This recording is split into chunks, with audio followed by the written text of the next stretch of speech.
E se pôs ali junto a ele, e ele apregoou o nome do Senhor. Passando, pois, o Senhor perante a sua face, clamou: Jeová, o Senhor, Deus misericordioso e piedoso, tardio em se irar-se e grande em beneficência e verdade, que guarda a beneficência em milhares, que perdoa a iniquidade e a transgressão e o pecado, que ao culpado não tem por inocente, que à vista, culpado não tem por inocente, que visita a iniquidade dos pais dos filhos e sobre os filhos dos filhos até a terceira e a quarta geração. Amém. Note que Deus não concedeu a Moisés uma visão do seu poder e da sua majestade. Mas, porém, Deus mostrou o poder dele como? Através do amor que ele tinha para com suas criaturas, né? Através da sua compreensão, né? E o seu amor. A glória de Deus é representada através da sua misericórdia e graça, compaixão, fidelidade, né? Foi nesse aspecto que Deus mostrou a glória dele para Moisés, né? E é o que o Senhor tem feito conosco nos dias atuais. O Senhor tem mostrado misericórdia, porque ai de nós, irmão, se não fosse a misericórdia de Deus, ai de nós se não fosse o perdão transmitido na cruz do Calvário, né? Através de nosso Senhor Jesus Cristo. Essa é uma das maneiras de Deus manifestar a glória dele, né? E tem pessoas que têm dificuldade com isso, de compreender esse Deus misericordioso, esse Deus compassivo, esse Deus longânimo. Por isso que às vezes nós vemos pessoas criticando, muitas das vezes, aquele que por um momento ele sai da posição, né? Nós vemos pessoas apontando, nós vemos pessoas julgando. Por quê? Porque ainda não entende que o verdadeiro poder do Senhor, né, está no seu amor, na sua misericórdia, na sua compaixão para com o ser humano, né? E muitas pessoas têm dificuldade de entender isso. Por isso que muitas das pessoas não entendem. Poxa, mas aquele cara lá, fez isso, fez aquilo no passado, matou não sei quantas pessoas. Essa mulher já deitou com não sei quantos homens, né? Então as pessoas têm dificuldade de aceitar aqueles que se convertem, deixam a sua velha vida e começam a caminhar na sua nova vida. Mas sempre tem um que fica apontando para aqueles erros lá atrás, né? Por isso que as pessoas elas julgam, mas por quê? Porque elas não entendem que estamos numa presença do Deus compassivo, de um Deus longânimo, de um Deus que é riquíssimo em misericórdia e graça, né? Foi assim que Deus demonstrou o poder a Moisés. Moisés, meu poder está aqui, ó. Eu sou um Deus longânimo, eu sou um Deus compassivo e misericordioso, né? Louvado seja Deus. Números 14, 18 ao 20. Deus não tem ao culpado por inocente. Número 14. Pode ler? Pode. 18 ao 20. O Senhor é longânimo e grande em beneficência, que perdoa a iniquidade e a transgressão, cujo culpado não tem por inocente, e visita a iniquidade dos pais sobre os filhos até a terceira e quarta geração.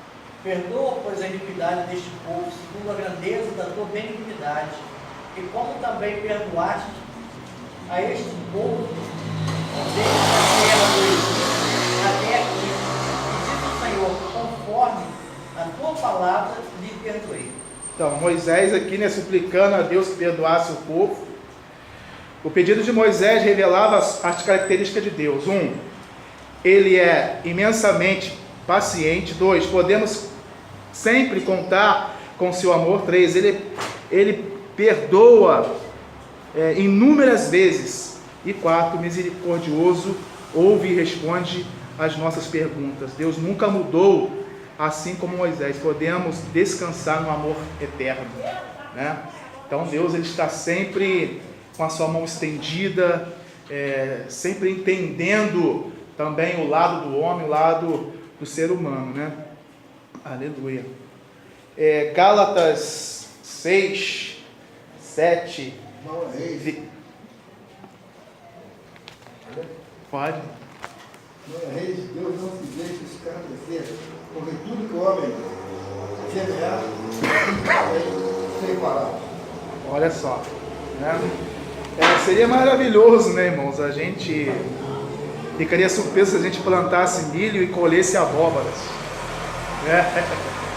Ia ser uma coisa muito interessante. A lei natural diz que colhemos aquilo que plantamos. Isso também é verdadeiro para as outras áreas da nossa vida, né? Por isso que é necessário que a gente sempre esteja com o coração pronto a perdoar, né? Pronto a entender, porque fazendo dessa forma nós vamos estar plantando sempre aquilo que o Senhor nos manda realizar, né? Porque aqueles que plantam discórdia, aqueles que plantam outras coisas que estão diferentes da palavra de Deus, eles vão colher isso também, não tem jeito, né? Aqueles que plantam confusão, aqueles que plantam esse tipo de coisa, vão estar colhendo essas coisas também. Porque toda ação ela tem uma consequência, né? Seja ela ruim ou seja ela boa. A verdade é essa, né? Então, se você agir mal com seu irmão, você também vai colher aquele mal que você está agindo, né? Então, por isso que Deus não se deixa zombar, né? Isaías 42, 8. Deus não dá a sua glória a outrem. Eu sou o Senhor, este é o meu nome. A minha glória, pois, não a darei a outro, nem a minha honra às imagens de escultura. Exatamente. Deus não divide a glória dele com ninguém, né? E porque tem pessoas ainda aí que só porque o pastor prega bem, só porque o pastor fala bem, o pastor é formado naquilo e nisso, é um pastor que desenrola muito, né? O pastor até mesmo abençoado, e tem pessoas que o adoram, que o idolatram, né? Deus ele não divide a glória dele com ninguém. A verdade é essa, né? 1 Crônicas 29, 10 ao 14. Por isso Davi louvou ao Senhor na presença de toda a congregação e disse: Bendito és tu, Senhor Deus de nosso Pai Israel, de eternidade em eternidade. Tua é, Senhor, a magnificência, o poder, a honra, a vitória e a majestade, porque teu é tudo quanto há nos céus e na terra. Tu és, Senhor, o reino, e tu te exaltaste sobre todos como chefe. E riquezas e glória vêm de diante de ti. Tu dominas sobre tudo, na tua mão há força e poder, e na tua mão está o engrandecer e o dar força a tudo. Agora, pois, ó Deus nosso, graças te damos e louvamos o nome da tua glória.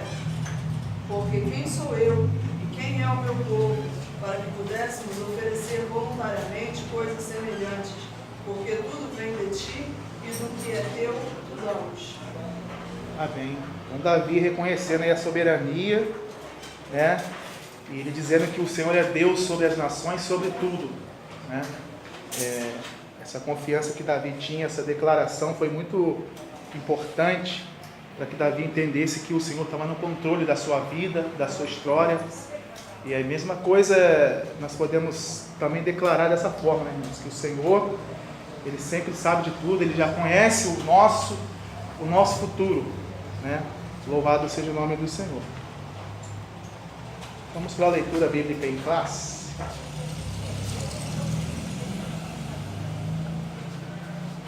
Eu vou ler aqui o versículo primeiro, como é uma leitura bíblica em classe, depois nós todos vamos ler junto o segundo e assim diante.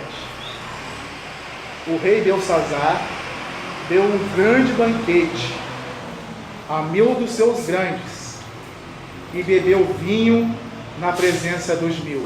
Todo mundo.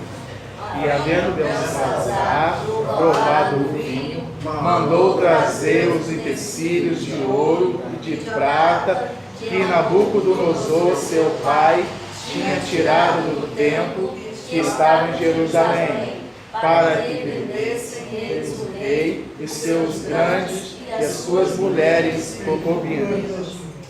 E tu, seu filho Belsazar, não humilhaste o teu coração, ainda que soubeste de tudo isso.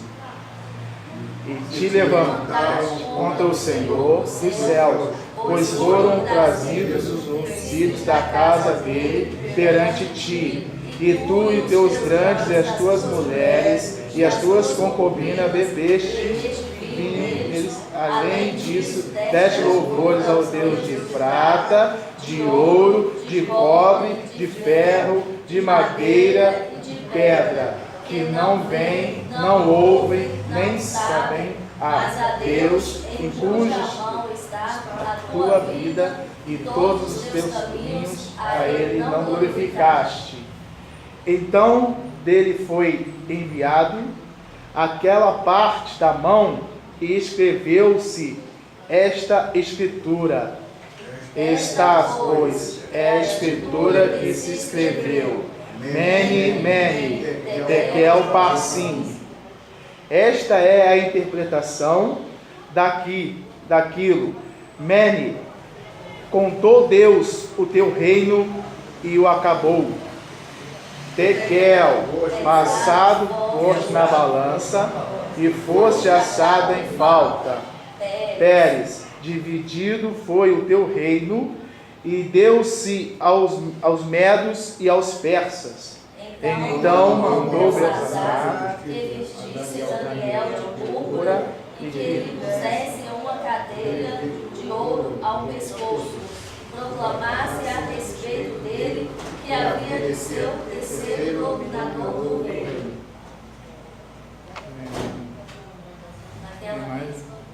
E naquela mesma noite foi morto Belsazar, rei dos caldeus.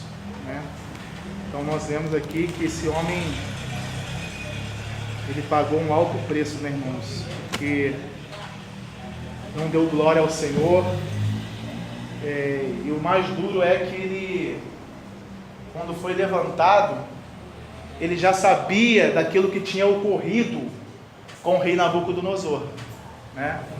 Por ele fazer parte da linhagem real ali daquele reino, e ele já sabia o que havia ter acontecido. Acho que Nabucodonosor era o avô dele, né? Se eu não me engano. E ele tinha presenciado tudo que havia acontecido, e porém, mesmo assim, ele não se atentou também, né? E dura coisa é, irmãos, quando nós fechamos os nossos olhos e fingimos que não está acontecendo na nossa vida, né? Nós temos exemplos de pessoas que caíram, de pessoas que tomaram rumos em suas vidas errados, né? Nós vimos já grandes testemunhos de pessoas que tomaram a trajetória errada em suas vidas e por isso quebraram a cara lá na frente. E mesmo assim parece que nós muitas das vezes fechamos os olhos para aquilo, e se não surgir a mesma oportunidade que surgiu para eles, nós acabamos entrando e fazemos a mesma coisa, né? Então o que a lição nos ensina é que nós temos que tomar muitas das vezes caminhos diferentes, caminhos que adoram, agradam a Deus, não aos homens, né? E Belsazar fez diferente, né?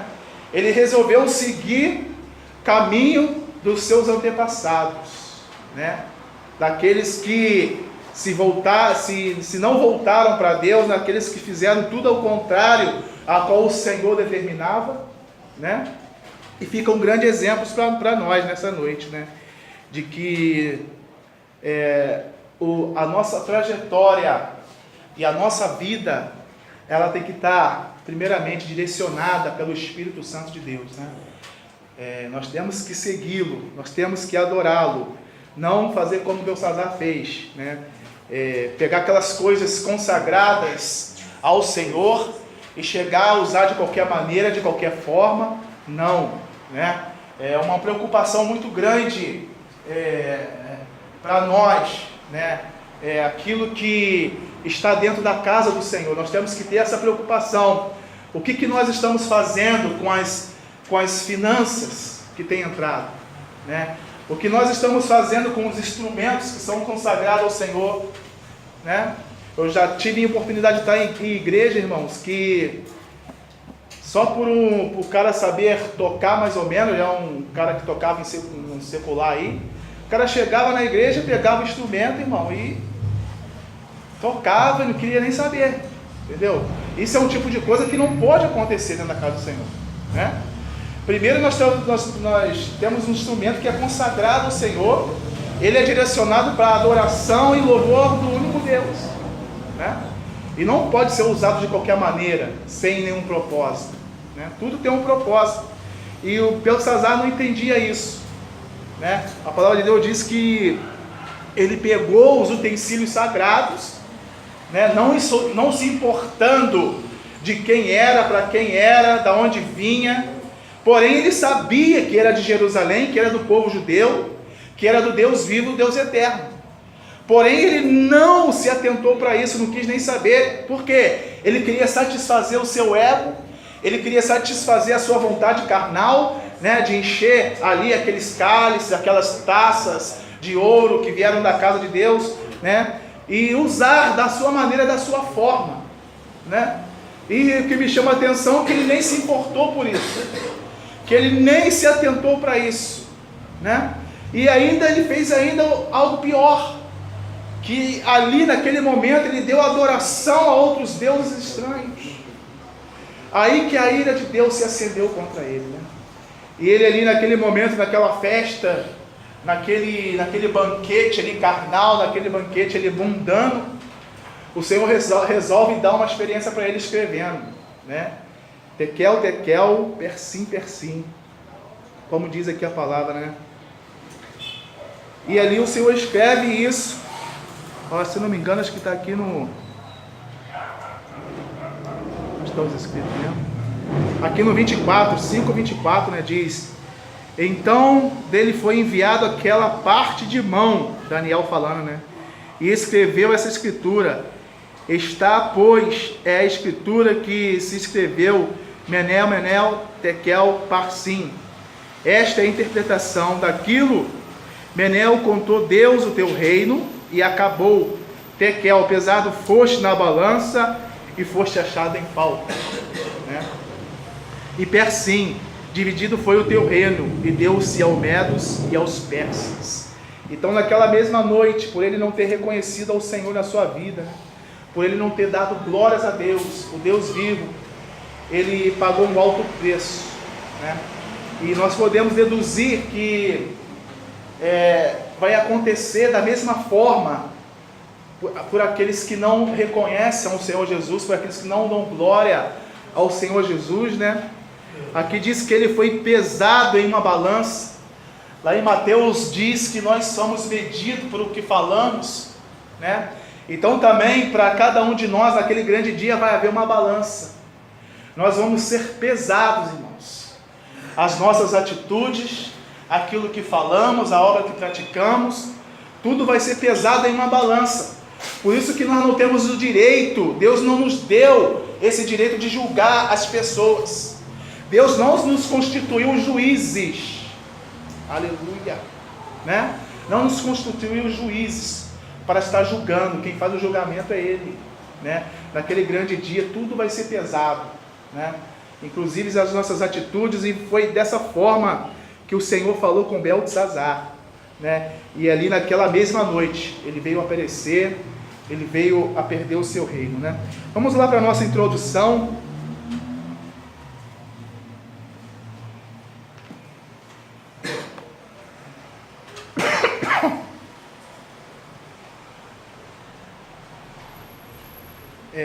Introdução.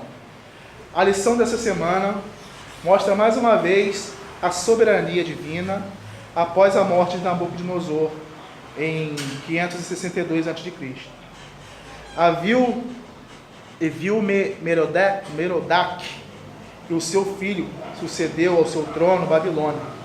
Entretanto, 2 anos depois, Evil-Merodach foi assassinado pelo cunhado. E esse nome aqui é difícil. Neriglissar. Mas quem assumiu o trono foi Nabonido, o genro de Nabucodonosor. Nabonido era o pai de Beltesazar, a qual se tornou corregente com seu pai 3 anos mais tarde. Cruel, devasso, profanador do sagrado, são adjetivos ainda leves para qualificar Beltesazar. Meu Deus. Tu imagina, um homem devasso. Ele está falando aqui que são adjetivos leves. Tu imagina o que esse homem fazia, irmão. A perversidade que ele andava. Aleluia. E era cruel ainda, né? Foi numa noite de festa, regada de muito vinho e prostituição, que o rei Belsazar viu o reino escapar de sua mão, e teve sua morte decretada. O reino babilônico daria lugar ao Medo e Persa, representado pelo peito e o braço de prata e da estátua sonhada por Nabucodonosor. Então nós vemos na aula 2, né? Aquela estátua que Nabucodonosor tinha sonhado, né? Que a cabeça era ele, o corpo, se eu não me engano, era de bronze, né? O peito de bronze, que representava o reino da Grécia, né? Se eu não me engano, o reino romano. Não, o romano era os pés, né? Era o reino da Grécia que representava ali. Eu não procurei para mim. Então, se concluiu aqui, né? Peito, medo persa, né? Então se concluiu aqui no reinado de Beltesazar aquele sonho a qual Nabucodonosor tinha sonhado, né? O festim profano de Beltesazar. A zombaria de Beltesazar. O rei Beltesazar deu um grande banquete para os maiorais do seu reino. A festa ocorreu no palácio babilônico, mas ele não demonstrou nenhum capricho, nenhum escrúpulo com a religião alheia, o judaísmo.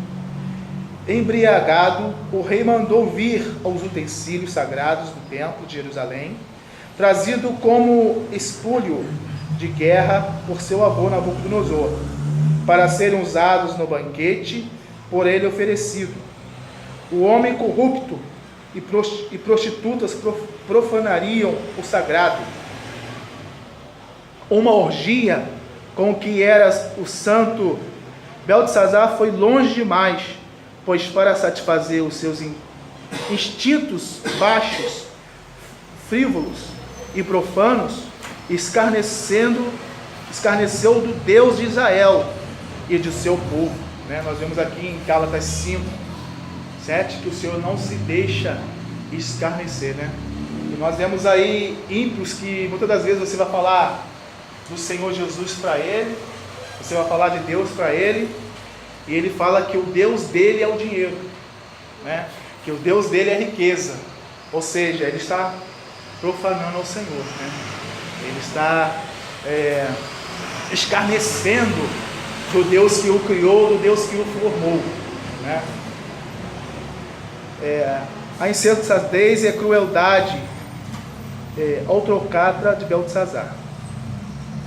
Segundo os historiadores, enquanto o pai de Beltesazar, Nabonido, estava no campo de batalha para defender os interesses do reino, ele, Beltesazar, divertia-se com mulheres, amigos, para satisfazer as suas paixões. A festim de Beltesazar era incompatível com o período de enfraquecimento do Império Babilônico, da Babilônia. Habituado a ter tudo ao seu alcance, o rei não hesitava em fazer sua vontade prevalecer, tanto para matar os seus oponentes, quanto para acerca de pessoas de sua estirpe. Beltesazar era um homem cruel, né? Ou seja, o pai dele tomava toda a responsabilidade, assumia tudo, então ele só ficava lá no bem bom, né? Só ficava lá nas suas paixões, nos seus desejos, né? E, irmãos, isso é uma coisa que nos chama a atenção, porque muitas das vezes nós precisamos sair urgente da nossa área de conforto. Se nós quisermos ver a igreja crescer, a igreja fluir, a igreja tomar um rumo ao qual ela nunca tomou antes, nós precisamos erguer as mangas, amados. Precisamos erguer as mangas e entrar com coragem, sabe, com a autoridade a qual Cristo nos deu, né? E avançarmos com o reino de Cristo, porque um reino que não avança um reino que não dá o seu passo, outro reino vem e toma o lugar daquele reino que não está avançando. Um reino que não toma de autoridade, o outro reino que tem uma autoridade, ele só vai ganhar no campo, e aquele outro reino, a qual era para estar lá na frente, não está. Por quê? Porque homens e mulheres estão, irmãos, nessa zona de conforto, estão deixando, aleluia. Por isso que a palavra de Deus vai dizer que os filhos das trevas são mais prudentes do que os filhos da luz, aleluia, né? Quando nós estávamos lá fora, nós tínhamos coragem, irmãos, de entrar em lugares que nós não teríamos coragem de entrar hoje, né?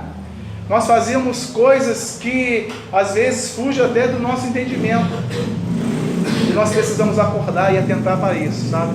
Saímos da nossa zona de conforto, né? 3. Uma festa profana.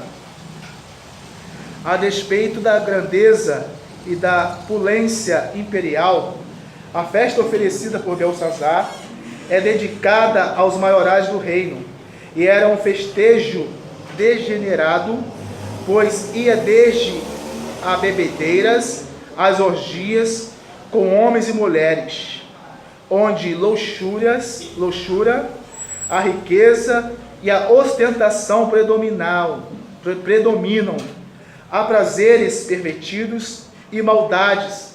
Assim foi aquela festa dedicada aos deuses babilônicos. Havia à parte do palácio uma forte influência dos demônios, o que confirma o que diz o apóstolo Paulo aos crentes de Coríntios, em 1 Coríntios 10, 20, alguém abre lá para mim. Então, irmãos, ali havia todo tipo de obra, ali havia todo tipo de manifestação demoníaca naquele lugar. E se hoje nós olharmos para o mundo, está acontecendo da mesma forma, né? Nós vemos aí festas, denominavam como festas raves, né? Onde homem se relaciona com homem, mulher com mulher, e ali é uma orgia total. Ali não tem parceiro, ali não tem nada. Ali tu pode pegar quantas mulheres tu quiser, quantos homens tu quiser, e assim vai, né? Mas é coisas demoníacas, né? E nós percebemos que Belsazar foi pesado na balança por causa disso. E o mundo está caminhando, queridos, para o mesmo proceder. O mundo também há de ser pesado numa balança. Aleluia. Porque o Senhor há de trazer justiça a todas as nações e a todos aqueles que não reconheceram Jesus como Messias e como Salvador das suas vidas. É o que vai acontecer, né? A mesma coisa que aconteceu nesse reinado babilônico, né? Babilônia que representa o mundo, Belsazar representa os prazeres, né? Representa as coisas mundanas. Louvado seja Deus. Alguém lê para lá para mim 1 Coríntios 10, 20. Antes digo que as coisas que os gentios sacrificam, as sacrificam aos demônios, e não a Deus. Eu não quero que sejais participantes com os demônios. Olha só, Belsazar não temia ao Senhor, irmãos. Por isso ele fazia o que queria, o que lhe bem entendia, né? Deixava de ser conduzido pelos prazeres das suas casas, da sua paixão. E a mesma coisa que o mundo tem feito, né? O mundo tem feito isso. Aleluia. O irrevogável juízo de Deus, né? Página 42. O dedo de Deus escreve na parede. Daniel 5, 5. A resposta divina foi imediata. Olha só. A resposta divina foi imediata diante daquela situação. Deus tem uma resposta imediata para essa humanidade. O Senhor ainda está dando oportunidade. O Senhor ainda tem usado os seus na terra para falar. O Senhor ainda tem usado os seus pequeninos para anunciar o Evangelho, né? Então, aqui diz que a resposta de Deus foi imediata. A resposta de Deus tem sido imediata a essa geração. né? Só ouve quem não quer, só não vê quem não quer. Deus interferiu naquela festa, escrevendo sua sentença na parede do salão, diante dos olhos de Beltesazar e de todos os seus convivas. Ali, o barulho das taças e dos jarros de vinho, bem como a alegria de outrora, cessaram de modo assombroso, assustador. Estava escrito a sentença contra o rei Belsazar e o seu reino. Aquela visão demonstrava o fruto do desprezo do rei babilônico ao Deus de Israel. O reino da Babilônia foi rasgado e fez-se um silêncio sepulcral no recinto, né? Então ali o Senhor demonstrou a sua indignação com aquilo que ali estava sendo feito, né? E da mesma forma vai ser naquele grande dia, né? 2. A rainha lembrou-se do profeta Daniel. A mensagem da parede estava numa linguagem ininteligível. No primeiro momento, ninguém compreendia o que estava escrito. Belsazar convocou todos os sábios para decifrar o enigma. Entrando eles foram incapazes de fazê-lo. Quando ouviu as palavras do rei, percebendo um movimento diferente no palácio, a rainha, filha de Nabucodonosor, mãe do rei Beltesazar, entrou na presença do seu filho para saber o que acontecera. Após inteirar-se do assunto, a rainha lembrou-se de Daniel, um homem de confiança, tanto do seu pai quanto do seu marido. Ele podia interpretar a mensagem que o rei vira, mas Daniel não estava no palácio. Né? Então só Daniel ali poderia interpretar aquela situação ali, aquele escrito que estava ali diante do rei Beltesazar, né? A autoridade e a sabedoria que Daniel tinha é a mesma que a igreja ela precisa ter nesses dias, né? A igreja precisa buscar essa essência, né? Porque uma igreja, irmãos, que não busca a essência do Espírito Santo é uma igreja fraca, é uma igreja sem rumo, é uma igreja sem direção. Por que que Daniel não estava no palácio? Porque Daniel não convia, aleluia, está naquele ambiente. E tem cristão, tem pessoas evangélicas, irmãos, que gostam de estar em ambiente que não é para estar. Daniel, porém, estava em outro ambiente. Qual o ambiente que Daniel estava? Na presença de Deus, aleluia, nas asas do Altíssimo, né? Por isso que ele recebia as revelações do Senhor, né? Aleluia. 3. Daniel entra na presença de Beltesazar. Daniel 5,13. Beltesazar não via Daniel como servo do Deus Altíssimo, mas apenas com um dos sábios do palácio. A mãe de Beltesazar, contrariamente, conhecia e tinha certeza que Daniel era uma pessoa diferente e seu Deus era poderoso. Ela mesma havia testemunhado a proeza de Deus de Israel em outras ocasiões da história daquele reino. Olha só, Daniel, porém, de ser usado por Deus, é um homem que dava testemunho. Você vê uma pessoa ímpia testemunhando do próprio Daniel, irmãos. Isso não é uma coisa comum nos dias de hoje. Nós precisamos mostrar quem nós somos. Nós precisamos mostrar em quem nós servimos. Nós precisamos mostrar por que estamos aqui. Aleluia. Daniel entendeu bem isso. Aleluia. Por isso Deus o honrava soberanamente, né? Daniel era um homem que não fazia concessão à sua fé. Ele entrou na presença do rei, após lhe oferecerem presentes, o profeta rejeitou diante do imperador. Né? A gente vê aqui no capítulo 5 que Beltesazar ofereceu ouro, ofereceu cordão de ouro a Daniel, ofereceu uma posição no reino para ele. Aqui no 5,17, né, a gente pode ver o seguinte, ó.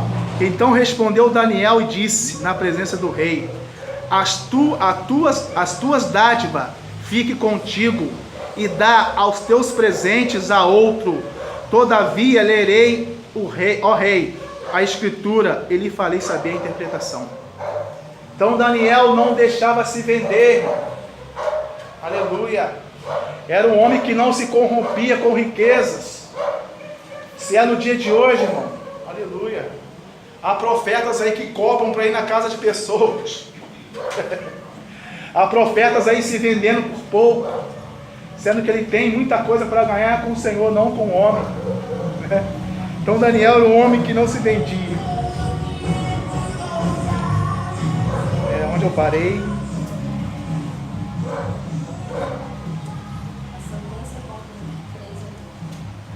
Amém.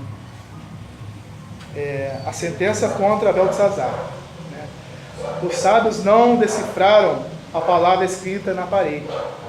A mensagem era curta e objetiva, mas as palavras eram desconhecidas dos sábios do palácio, e eles não puderam decifrá-la. Por isso Daniel é chamado, não pelo rei Beltesazar, mas por uma indicação da sua mãe, para desvendar-lhe o mistério. O profeta Daniel tinha o Espírito Santo em sua vida, por isso Deus revelou o significado daquelas palavras. Né?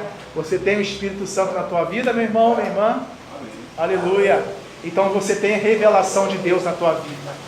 Você tem a presença do Todo-Poderoso na tua vida, aleluia! Essa era a diferença na vida de Daniel. Era um homem que orava três vezes ao dia, aleluia! Homem que não se vendeu diante de um rei, aleluia! Homem que colocou-se na posição para que Deus usasse, para que Deus manifestasse o seu poder através dele. E será que nós temos nos comportado assim, irmãos? Será que o Espírito Santo verdadeiramente tem nos usado naqueles lugares onde nós muitas das vezes estamos? Há pessoas ali que precisam ouvir a palavra do Senhor. Será que você tem sido corajoso? Daniel era um homem que falava a verdade, não importava talvez o que viria sobre a vida dele. Nós vamos ver agora, né, as quatro palavras misteriosas. Daniel 5:25.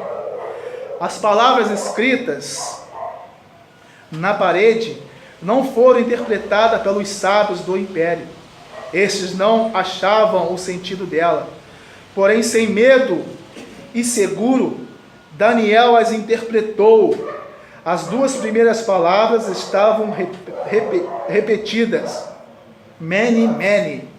Significava contra ou contado. A palavra tekel tinha o sentido de pesado. A última palavra, parsim, significava dividido. Daniel 5:25. Para interpretar a mensagem, Daniel usou o termo peres. A palavra correlata de parsim. O sentido daquela é o mesmo desta. Então, dos versículos 26 ao 28, o profeta explicou cada uma das palavras. Esta é a interpretação daquilo. Mene, contou Deus o teu reino, e acabou. Tekel, pesado foste na balança, e foste achado em falta. Pérez, dividido foi o teu reino, e deu-se ao Medo e aos persas. Aleluia. 3. O fim repentino do Império Babilônico. 30 e 31, capítulo 5. Naquela noite fatídica, Deus demonstrou sua soberania sobre os reis da terra. Ele é todo poderoso e tem o centro do governo do mundo em suas mãos. nada escapa aos seus olhos. Então logo foi dada a interpretação da mensagem e as honrarias feitas a Daniel para ser o terceiro homem do império. O rei Belsazar foi morto e o exército de Dario entrou na cidade da Babilônia. Os medos e os persas passaram a reinar no lugar do império da Babilônia. No capítulo 5 de Daniel, aprendemos a lição de que não podemos nos fechar em nós mesmos. Deus não suporta uma vida de egoísmo, soberba e perversidade. Não podemos profanar aquilo que o nosso Pai consagrou como o santo. Não sejamos profanos, santifiquemo-nos a Deus com as nossas vidas. Amém. Louvado seja Deus. Então, irmãos, nós aprendemos que aquilo que o Senhor separou não pode ser dividido para adoração de outro Deus, né? Os utensílios da casa do Senhor, né? As ofertas, os dízimos que entram na casa do Senhor, são utensílios sagrados, são para a obra de Deus, são para a manutenção da obra de Deus, do crescimento da obra de Deus, que nós devemos tender e ter esse princípio bem claro na nossa vida, né? Pode falar. Queria acrescentar, a palavra do Senhor diz nos Salmos que da boca das crianças salta o efeito louvor. Né? E de acordo com isso, nós entendemos que todo ser que respira louve ao Senhor. Então, o que a gente, até os nossos lábios que foram criados para louvor, para adoração do Senhor, não pode falar fofoca, não pode semear contenda, não pode falar mal de política, falar da novela. A gente não pode ter essa vida limitada, porque nós estamos na terra de passagem, certo? Nós não somos daqui. Nós estamos passando por essa experiência para ser apurados para ir para o céu. Então, tanto não pode jorrar da mesma fonte água doce e água amarga, como dos nossos lábios não pode corresponder dois senhores. E é do exemplo que sai da nossa boca que os nossos pequeninos que estão assistindo e vão seguir, né? Verdade. Então, é só instrumento também, a nossa voz, é verdade. O nosso ser. O nosso próprio corpo, né? O templo do Espírito Santo. Então é um utensílio sagrado, né, ao Senhor, né? Louvado seja Deus. Vamos para a nossa conclusão. Correr um pouquinho aqui. A opulência da Babilônia, a crueldade de Belsazar e as orgias do reino tipificaram uma vida tremendamente fechada em si mesmo. A intervenção de Deus em meio àquela festa profana demonstra que ele não admite a soberba e o egoísmo. O Pai Celestial, em Jesus Cristo, julgará a todos os que se demonstram soberbos e arrogantes.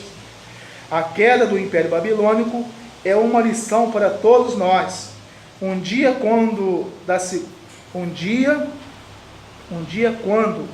segunda vinda gloriosa de Jesus, todos os povos serão julgados pelo nosso Senhor Jesus Cristo. Amém? Louvado seja Deus. Então, termina aqui essa lição. Nós aprendemos que devemos nos comportar da maneira que Daniel se comportou ali diante do rei.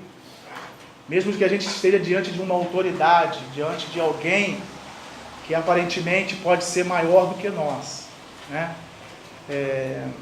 Nós temos que falar a verdade, né? O Senhor nos chamou para falar a verdade, né? Não importa o que aconteça, né? Nós fomos chamados para fazer a diferença, como esse homem fez diferença no reino babilônico. Louvado seja Deus, né? E nós estamos vivendo numa Babilônia, irmão. Se você olhar toda a história da Babilônia, não muda nada desse mundo aí fora, né?